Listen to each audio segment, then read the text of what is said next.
تو اس کا دل بھی پسیج جاتا ہے۔ اس نے کہا یہ تحریر ایسے شخص کی ہے جو اپنے امیر کا خیر خواہ ہے اور اپنی امت کا جو ہے خیال کرنے والا ہے۔ اس نے کہا کہ میں امام حسین کی ساری شرطوں کو منظور کرتا ہوں۔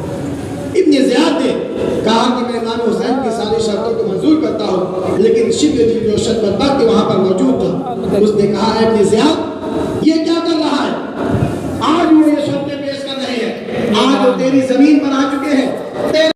ہو جائیں گے۔ برادران ملت اسلامیہ، ابن زیاد نے جو آپ کی ساری شرطوں کو منظور کر لیا تھا، لیکن شبل جوشن کی تقریر کے بعد وہ جو ہے وہ اپنے ارادے کو بدل دیتا ہے اور ابن سعد کو لکھا کہ میں تمہیں وہاں پر امام حسین کو بچانے کے لیے نہیں بھیجا ہوں، اگر تم سے ہو سکتا ہے امام حسین سے جنگ کرو، میری بیعت کا مطالبہ کرو، اگر وہ میری بیعت کرتے تو ٹھیک ہے، ورنہ انہیں قتل کر کے ان کا سر میرے پاس بھیج دو، اور اگر تم سے یہ نہیں ہو سکتا ہے تو لشکر کی عمارت یہ سبل جوشن کے حوالے کر دو، لشکر اس کے حوالے کر دو، یہ وہ کام کر دے گا۔ اور سبل جوشن ابن زیاد نے یہ بھی کہہ دیا تھا کہ اگر ابن سعد یہ مقابلہ نہیں کرتا ہے تو پہلے اس کا سر کاٹ کر کے میرے پاس بھیج دینا۔ حضرات محترم، سبل جوشن جو ہے وہ ابن زیاد کی وہ تحریر لے کر کے ابن سعد کے پاس آیا اور ابن زیاد کی تحریر دکھایا۔ ابن سعد نے جب یہ دیکھا کہنے لگا ہے بدبخت، یقیناً یہ تیری وجہ سے ہوا ہے، تیری سرکشی کی وجہ سے ہوا ہے۔ امام علی مقام کی شرطیں اتنی نرم تھی، اتنا نرم، یہ ساری باتیں تو اپنے پاس رکھ، تو خط کا جواب دے کہ تو امام علی مقام سے جنگ کرنے کے لیے تیار ہے کہ نہیں تیار ہے، تو ان سے مقابلے کے لیے تیار ہے کہ نہیں تیار ہے۔ اگر تو مقابلے کے لیے تیار ہے تو ٹھیک ہے، ورنہ یہ لشکر میرے حوالے کر دے۔ برادران ملت اسلامیہ، یہاں پر ایک بات میں اور بتانا چاہتا ہوں کہ جب امام حسین کا قافلہ نینوا میں پہنچتا ہے، آپ جو ہے نینوا پہنچنے کے بعد وہاں پر خیمہ جو ہے لگاتے ہیں، ایک رات آپ سو رہے تھے، اچانک آدھی رات کے بعد پچھلے پہر آپ بیدار ہوتے ہیں اور پڑھا انا للہ و انا الیہ راجعون۔ حضرت امام زین العابدین رضی اللہ تعالیٰ عنہ بھی وہاں موجود تھے، وہ بیدار ہوتے ہیں، آپ سے کہتے ہیں ابا جان اس وقت یہ کلمہ پڑھنے کی کیا ضرورت آئی ہے؟ امام حسین نے کہا کہ میں نے خواب دیکھا ہے کہ کوئی خواب میں کہہ رہا ہے یہ لوگ راستہ طے کر رہے ہیں لیکن موت ان کی طرف تیزی کے ساتھ بڑھ رہی ہے، اس واقعے سے ہمیں ہماری شہادت کی خبر دی گئی ہے۔ امام زین العابدین نے فرمایا عرض کیا ابا جان کیا ہم حق پر نہیں ہے؟ آپ نے فرمایا بیٹے یقیناً ہم حق پر ہیں۔ تو امام زین العابدین نے فرمایا کہ اگر ہم حق پر ہیں تو ہمیں زندگی کی کوئی پرواہ نہیں ہے، ہمیں موت سے کوئی ڈر نہیں ہے، ایک جان نہیں بلکہ ہزاروں جان بھی ہو تو نانا جان کے لیے سب نے قربان کر دیا، ایک جان نہیں بلکہ ہزاروں جانیں ہو تو وہ بھی قربان کر دی جائے گی۔ برادران ملت اسلامیہ، بہرحال جو ہے ابن سعد نے حملہ کرنے کا حکم دے دیا۔ یہ واقعہ 9 محرم الحرام جمعرات کا دن کا تھا، ابن سعد نے حملہ کرنے کا حکم دے دیا اور اسی وقت جو ہے عصر کے وقت یہ حملہ کیا جاتا ہے۔ فوجی جو ہے آگے بڑھنے لگے، دشمنوں کی آواز جب بالکل قریب آ جاتی ہے تو سیدہ زینب رضی اللہ تعالیٰ عنہ جو امام عطاق کی بہن تھی وہ بھی کربلا میں آپ کے ساتھ آئی ہوئی تھی، فوراً امام علی مقام کے پاس جاتی ہے اور آپ کہتی بھائی جان دشمنوں کی آواز بالکل قریب آ چکی ہے، دیکھیے معاملہ کیا ہے، دشمن خیمے کے بالکل قریب آ چکا ہے۔ حضرات محترم، امام علی مقام نے حضرت عباس علمدار کو فرمایا جاؤ دیکھو کہ دشمنوں کا عقید منشا کیا ہے، ان کی مرضی کیا ہے۔ حضرت عباس رضی اللہ تعالیٰ عنہ ابن سعد کے پاس جاتے ہیں اور پوچھا کہ تمہارا منشا کیا ہے، تو ابن سعد نے کہا اگر تم یزید کی بیعت کر لیتے تو ٹھیک ہے، ورنہ ابھی مقابلے کے لیے تیار ہو، ہم ابھی مقابلہ کریں گے۔ امام علی مقام نے فرمایا ابن سعد سے کہہ دے آج ربیع محرم الحرام عاشورہ کی شب ہے، آج کی رات ہمیں دل کھول کر کے عبادت کرنے دے دیا جائے، آج کی رات جو ہے عاشورہ کی رات ہے، ہمیں نمازیں پڑھنے دی دیا جائے، ہمیں تسبیح و تحلیل کرنے دیا جائے، ہمیں قرآن کی تلاوت کرنے دیا جائے، کیونکہ اللہ تبارک و تعالیٰ خوب جانتا ہے کہ ہم نمازوں سے کتنا محبت کرتے ہیں، ہم تلاوت کلام اللہ سے کتنی محبت کرتے ہیں۔ ایک رات کے ہمیں اور مہلت دے دے تاکہ دل کھول کر کے ہم اپنے رب کی عبادت کر لیں۔ برادران ملت اسلامیہ، 9 محرم الحرام کا یہ واقعہ ہے، ابن سعد نے آپ کو ایک رات کی مہلت دے دی، اس کے بعد آپ نے اپنے تمام ساتھیوں کو اپنے پاس بلایا، تمام ساتھیوں کو بلانے کے بعد آپ ان کے درمیان خطبہ دیتے ہیں کہ اے لوگوں میرے ساتھیوں کی طرح طرح پوری دنیا میں کوئی ساتھی نہیں ہے، اور میرے رشتہ داروں کی طرح پوری کائنات میں کوئی رشتہ دار نہیں ہے۔ تم لوگوں نے ہر جگہ میرا ساتھ دیا ہے، ہر موقع پہ میرے ہاتھوں پہ اپنا ہاتھ دیا ہے، میرا ساتھ دیا ہے، لیکن یقین جانو کل صبح ہی میری شہادت کا وقت ہے، میں کل صبح شہید ہو جاؤں گا۔ ابن زیاد کی سپاہی ہیں، میرے خون کے پیاسے ہیں، یہ مجھے شہید کریں گے، میں خیمے میں جو ہے چراغ بجھا دیتا ہوں، چراغ بجھا دیتا ہوں، تم میں سے جو چاہے یہاں سے چلا جائے۔ حضرات محترم، اس کے بعد امام علی مقام خیمے میں جو چراغ جل رہا تھا اسے بجھا دیتے ہیں۔ تھوڑی دیر کے بعد جب شمع پھر روشن ہوتی ہے، امام علی مقام نے دیکھا کہ آپ کے تمام ساتھی آپ کے ارد گرد بیٹھے ہوئے ہیں، کوئی ایک شخص بھی وہاں سے نہیں ہلا ہوا، تمام لوگ جو ہے آپ کے ساتھ بیٹھے ہوئے ہیں۔ آپ نے فرمایا کہ آپ لوگ چاہتے تو چلے جاتے، کیونکہ ابن زیاد میں میرے خون کا پیاسا ہے، اگر میں شہید ہو جاؤں گا تو تم سے کوئی مزاحمت نہ ہوگی، ان کا مدعا پورا ہو جائے گا، ان کی منشا پوری ہو جائے گی، اگر آپ لوگ چاہتے تو یہاں سے چلے جاتے۔ برادران ملت اسلامیہ، اس کے بعد حضرت عباس اور کے تمام بھائی اٹھے کہنے لگے، اے نواز رسول اللہ صلی اللہ علیہ وسلم، ہم اس لیے چلے جائیں کہ آپ کے بعد ہم زندہ رہے، خدا کی قسم اللہ تبارک و تعالی ہمیں یہ دن نہ دکھائے۔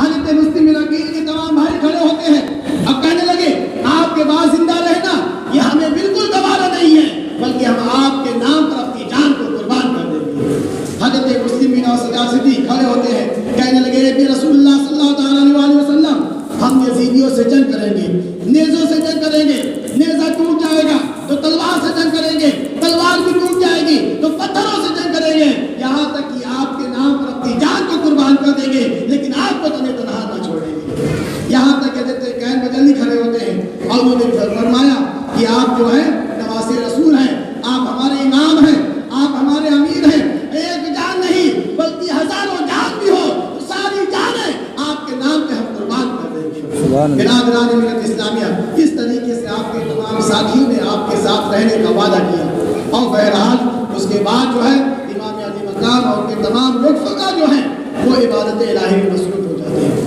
عاشورہ کی شب پوری رات جو ہے امام علی مقام اور کے تمام ساتھی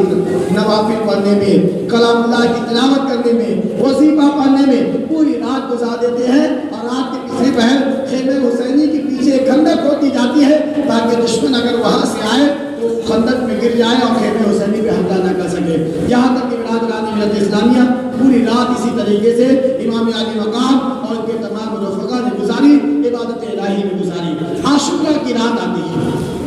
اس کے بعد عاشورہ کا دن طلوع ہوتا ہے، انشاءاللہ العزیز اس پر جو ہے بیان ہوگا۔ عاشورہ کی رات جو ہے بڑی معظم رات ہے۔ حدیث پاک میں آیا ہے کہ اللہ تبارک و تعالیٰ کو 3 اشرا بہت پسند ہے، 3 اشرا، محرم الحرام کے پہلے 10 دن اور رمضان المبارک کا آخری 10 دن اور ذوالحجہ کا پہلا 10 دن، یہ 3 اشرا ایسا ہے جو اللہ تبارک و تعالیٰ کو بہت زیادہ پسند ہے، اور اس تینوں اشرا میں اللہ تبارک و تعالیٰ کی بے شمار رحمتیں اللہ تبارک و تعالیٰ اپنے بندوں کو نازل فرماتا ہے۔ حضرات محترم، آج جب امام علی مقام کا مہینہ آتا ہے، عاشورہ کی رات ہوتی ہے، لوگ تماشوں میں لگ جاتے ہیں، کہیں امام علی مقام کے نام پہ خرافات ہو رہی ہے، کہیں ڈھول بجائے جا رہے ہیں، کہیں پر جو ہے آواز کے ساتھ جو ہے ایسے نوے کے اشعار پڑھے جاتے ہیں جو بالکل خلاف شرع ہیں، جس میں اشعار ایسے ہوتے ہیں کہ بیویوں کے ساتھ جو ہے کہ انہوں نے بے صبری کا مظاہرہ کیا، انہوں نے بے صبری کا مظاہرہ کیا، انہوں نے رویا اگایا، لیکن برادران ملت اسلامیہ صرف امام علی مقام ہی نہیں بلکہ ان کے خاندان کا ہر فرد صبر و رضا کا کوئی ہمالہ بنا ہوا نظر آتا ہے۔ کسی ایک نے بھی حق شکایت زبان پر نہ لائی، کسی ایک نے نعرہ نہ کیا، کسی ایک نے بھی گریہ وزاری نہ کی، یہاں تک کہ تمام لوگوں کے آنکھوں سے آنسو تو بہ رہے تھے لیکن کسی نے بھی نواخوانی نہ کی، کسی نے ماتم نہ کیا۔ لیکن آج امام حسین کے نام پر لوگ خرافات کرتے ہیں، امام حسین کی شہادت کے دن پر اپنے گھروں میں ڈھول بجاتے ہیں، اور امام حسین کے شہادت کے دن پر جو ہے لوگ ماتم کرتے ہیں اور خرافات کرتے ہیں۔ حضرات محترم، امام علی مقام جو ہے انہی تمام خرافات کو بند کرنے کے لیے یزید کے ہاتھ پر آپ نے بیعت نہ کی، بے شک کہ خرافات ختم ہو جائے، بدعات و منکرات کا خاتمہ ہو جائے، اور رسول اللہ کا دین جو ہے بالکل صاف ستھرا ہو جائے، اور اس کا جو سنت مصطفیٰ کے مطابق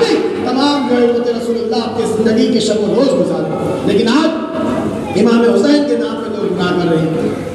آپ خود ہی سوچئے اگر آپ کے گھر میں میت ہو جائے اور میت پہ جو تعزیت کرنے والے ہیں، تعزیت کرنے والے اگر ڈھول کے ساتھ آئے اور تعزیت کرے تو اس وقت آپ کا حال کیا ہوگا؟ آپ سخت غضبناک ہو جائیں گے کہ یہاں ہمارے گھر پر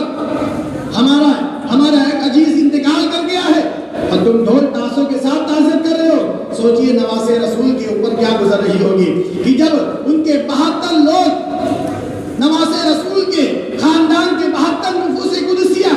جس میں آپ کے بیٹے بھی ہیں، آپ کے بھتیجے بھی ہیں، آپ کے بھانجے بھی ہیں، آپ کے رشتے دار بھی ہیں، آپ کے بھائی بھی ہیں، 72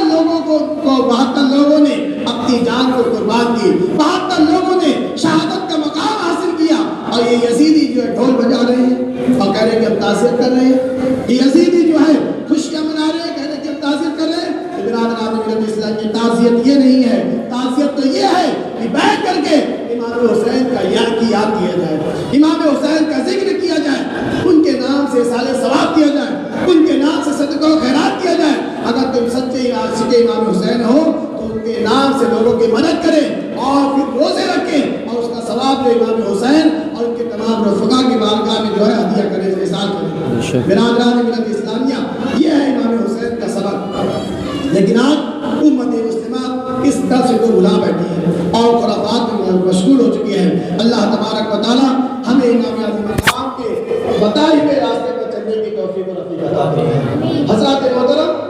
امام اعظم مقام کی شہادت کا جو دن تھا عاشورہ کا دن متعین تھا. عاشورہ کا دن تاریخ میں ویسے بھی بہت ساری خوبیوں کا حامل ہے، لیکن اللہ تبارک و تعالیٰ نے اسی دن نواسے رسول کی شہادت کے دن کو متعین فرمایا. اور اس دن کا روزہ رکھنا یہ بہت ہی جو ہے باعث ثواب، باعث برکت ہے. اللہ کے رسول صلی اللہ علیہ وسلم ارشاد فرماتے ہیں، میرا یہ خیال ہے کہ عاشورہ کے دن کا روزہ پچھلے 1 سال پہلے اور 1 سال بعد کے گناہوں کا کفارہ ہے. عاشورہ کے دن کا روزہ رکھنا آپ نے بتایا کہ 1 سال پہلے اور 1 سال کے بعد میں ہے 10ویں محرم الحرام کا روزہ رکھنا. یہ 1 سال پہلے 1 سال کے بعد کے گناہوں کا کفارہ ہے. تو آپ حضرات جو ہے امام حسین سے اگر محبت کرتے ہیں تو عاشورہ کے دن کا روزہ رکھیں، لیکن اس کے ساتھ ساتھ جو ہے 9ویں محرم الحرام کا بھی روزہ رکھیں. کیونکہ اللہ کے رسول نے فرمایا کہ جب عاشورہ کا روزہ یہودی لوگ رکھا کرتے تھے تو آپ نے فرمایا نہیں بقید تو لاسمنت تاسیہ، کہ اگر میں آئندہ سال بقید حیات رہا تو 9ویں محرم الحرام کا بھی روزہ رکھوں گا تاکہ یہودیوں سے ہماری مشابہت نہ ہو. تو معلوم یہ ہو کہ 9ویں محرم الحرام اور 10ویں محرم الحرام کا روزہ رکھنا بہت ضروری ہوتا ہے. اور آپ کو بتاتے چلوں کہ رمضان المبارک کے روزے سے پہلے امت محمدیہ میں جو روزہ فرض تھا وہ عاشورہ کے دن کا روزہ تھا. یہی روزہ فرض تھا، لیکن جب رمضان مبارک کا روزہ فرض ہوا 30 دن کا تو اس روزے کی برکت منسوخ ہو گئی اور یہ روزہ نفل ہو گیا. لیکن بہرحال اس کی برکتیں ابھی بھی ہیں. اگر آپ اس دن کا روزہ رکھیں گے تو حضرات محترم دنیا اور آخرت کے بے شمار برکتوں سے آپ مالا مال ہوں گے. تو آپ حضرات جو ہے کل کا دن جو 9ویں محرم الحرام ہے اس دن کا بھی روزہ رکھیں اور پرسوں جو عاشورہ کا دن ہے اس دن بھی آپ روزہ رکھیں اور اپنے بچوں کو بھی اس روزہ رکھنے کا حکم فرمائیں. اللہ رب العزت کی بارگاہ میں دعا ہے کہ پروردگار عالم ہمیں امام علی مقام کے بتائے ہوئے راستے پر چلنے کی توفیق و رفیق عطا فرمائے. امام حسین کے صدقے و طفیل پروردگار عالم دنیا اور آخرت میں ہمیں کامیاب و کامیاب فرمائے. استغفر اللہ ربی